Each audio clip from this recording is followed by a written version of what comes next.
नमस्कार आणि पुन्हा स्वागत आहे रेल्वे प्रेमींनो महाराष्ट्र रेल्वेच्या भविष्याकडे।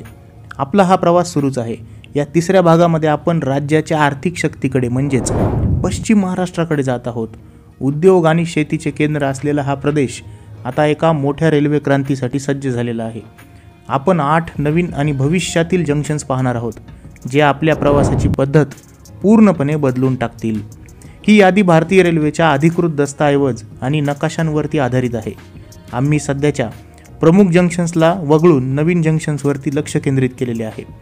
तर मित्रांनो, पहिलं आहे सातारा। व्यस्त पुणे मिरज मार्गावर असलेलं सातारा आता लोणंद आणि पुढे फलटणला जोडणाऱ्या नवीन प्रस्तावित मार्गामुळे जंक्शन बनण्याच्या मार्गावरती आहे। हा प्रकल्प एक पर्यायी कॉरिडॉर तयार करण्याच्या मोठ्या योजनेचा भाग आहे, ज्यामुळे मुख्य मार्गावरील ताण कमी होईल आणि साताऱ्याला थेट मनमाडकडे जाणाऱ्या लाईनवरती प्रवेश मिळेल। दुसऱ्या क्रमांकाला आहे फलटण।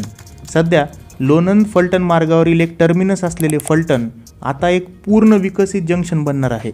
यामागचे कारण म्हणजे पंढरपूरला जोडणाऱ्या नवीन प्रस्तावित रेल्वे मार्ग। हा नवीन मार्ग एक महत्त्वाचा रेल्वे त्रिकोण तयार करेल, ज्यामुळे फलटण एका बाजूला साताऱ्याशी व दुसऱ्या बाजूला पंढरपूरशी जोडल्या जाईल। तिसरा आहे पंढरपूर। यानंतर आपल्याकडे महाराष्ट्राची आध्यात्मिक राजधानी पंढरपूर आहे। जरी ते कुर्डुवाडी मिरज मार्गावर असले तरी त्याचे जंक्शन म्हणून खरे महत्त्व आता समोर येणार आहे। सुरू असलेल्या लोणंद फलटण पंढरपूर नवीन मार्गामुळे या शहराला लोणंदशी थेट ब्रॉडगेज कनेक्टिव्हिटी मिळेल। यामुळे पुणे आणि मुंबईकडे एक महत्त्वाचा लहान मार्ग उपलब्ध होईल, जो भाविकांसाठी प्रवास खूप सोपा करेल। तर मित्रांनो, चौथा आहे सोलापूर। सोलापूर आधीच महाराष्ट्राला दक्षिणेकडे जोडणारा एक प्रमुख स्टेशन आहे, पण त्याचं नेटवर्क आणखी विस्तारत आहे। सध्या बांधकाम सुरू असलेल्या नवीन सोलापूर तुळजापूर धाराशिव मार्ग ह्या प्रकल्पाचा एक महत्त्वाचा भाग आहे आणि हा नवीन मार्ग मराठवाड्याला थेट एका लहान मार्गाने जोडेल, ज्यामुळे दोन्ही प्रदेशामधील प्रवास हा सुकर होईल। त्यानंतर पाचवा आहे कराड। कराड आता प्रस्तावित कराड चिपळूण रेल्वे मार्गामुळे एक नवीन जंक्शन बनण्याच्या मार्गावर आहे। या प्रकल्पाने सकारात्मक सर्वेक्षण अहवाल प्राप्त केलेला आहे।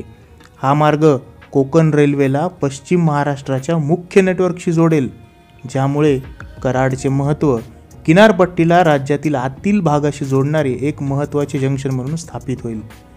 त्यानंतर आहे जेऊर। जेऊर दौंड सोलापूर मुख्य मार्गावरील एक स्टेशन आहे। आता न्यू आष्टीला जोडणाऱ्या नवीन प्रस्तावित मार्गामुळे एक नवीन जंक्शन हे बनेल। एकदा मंजूर झाल्यावरती हा प्रकल्प मुख्य मध्य रेल्वे मार्गावरून बीड जिल्ह्याला थेट जोडणी देईल। त्यानंतर सातवा आहे राहुरी। राहुरी हे अहिल्यानगर जवळचे एक स्टेशन आहे। शिर्डी आणि शनी शिंगणापूर या प्रमुख तीर्थस्थळांना जोडणाऱ्या नवीन रेल्वे मार्गाच्या कक्षेत हे आहे।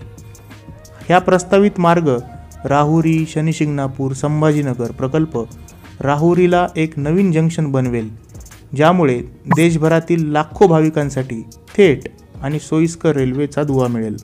आठवा आहे तळेगाव आणि उरळी। शेवटी पुणे शाखा मार्गाबद्दल बोलूया। वापरकर्त्याने याचा उल्लेख केलेला आहे आणि हे Pune Nashik semi high speed railway मार्गाला सूचित करते। हा नवीन मार्ग केवळ जलद कनेक्टिव्हिटीज देणार नाही, तर नवीन केंद्रही तयार करेल। तळेगाव आणि उरळीसारखी स्टेशन जी आधीच उपनगरीय नेटवर्कवरती आहेत, ती आणखी महत्त्वाची होतील। ही स्टेशन भविष्यातील फीडर लाईन्ससाठी महत्त्वपूर्ण इंटरचेंज पॉईंट्स आणि संभाव्य जंक्शन्स म्हणून काम करतील। तीर्थक्षेत्राच्या मार्गांपासून ते किनारपट्टीच्या कॉरिडॉरपर्यंत पश्चिम महाराष्ट्राचा रेल्वे नकाशा एक उल्लेखनीय बदल घडून आणत आहे। ही 8 भविष्यवेधी जंक्शन्स केवळ नवीन मार्गाबद्दल नाहीत, त्या समुदाय जोडण्याबद्दल आहेत, अर्थव्यवस्थांना चालना दिल्याबद्दल आणि प्रत्येकासाठी प्रवास अधिक कार्यक्षम करण्याबद्दल आहेत। आमच्या पुढील भागाची प्रतीक्षा करा मित्रांनो, जिथे आपण कोकण विभागातील आगामी रेल्वे जंक्शन्सचा शोध घेऊ। मित्रांनो, ह्या व्हिडिओमध्ये इथेच थांबू। धन्यवाद।